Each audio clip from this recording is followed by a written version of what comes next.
Binigyang pagkilala ang isang babaeng opisyal ng Philippine Coast Guard na matagumpay na naakyat ang 7 pinakamatataas na bundok sa buong mundo. Isinagawa ang pagpupugay kay Coast Guard Lieutenant Commander Karina Dayondon sa Stop and Salute Flag Raising Ceremony sa Rizal Park. Pinakahuling naakyat ni Dayondon ang Mount Vinson sa Antarctica. Kabilang din sina Coast Guard Petty Officer First Class Noel Cristina Penetrante at Janet Bellarmino sa mga babaeng kinilala bilang bahagi ng pagdiriwang ng National Women's Month. Kasama sila ni Dayondon sa kauna-unahang all-women team sa Pilipinas at Southeast Asia na nakarating sa summit ng pinakamataas na bundok sa mundo na Mount Everest. 2 kabayo ang mistulang nakipagpatintero sa mga sasakyan sa highway sa Ohio sa Amerika. Ang mga kabayo, pagmamayari pa mismo ng mga pulis. At sa bidyong yan, sumalubong ang 2 kabayo sa mga sasakyan. Napahinto pa ang ilang sasakyan kaya nagdulot ito ng bahagyang pagbagal ng daloy ng trapiko.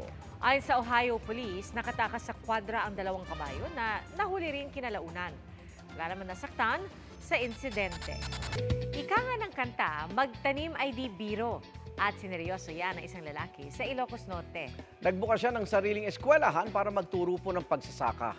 Ang passion sa pagtatanim ni Crisnel Lagazo, nakuha niya mula sa mga magulang na kapwa magsasaka. Taong 2019, tumigil siya sa pagtuturo sa high school at binuksan ang Integrated Farm and School for Practical Farming na libreng nagtuturo sa mga estudyante.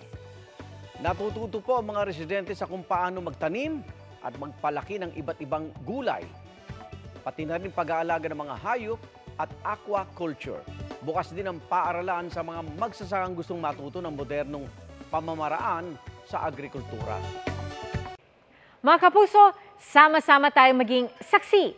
Mag-subscribe sa GMA Integrated News sa YouTube at para sa mga kapuso abroad, samahan niyo kami sa GMA Pinoy TV at sa www.gmanews.tv.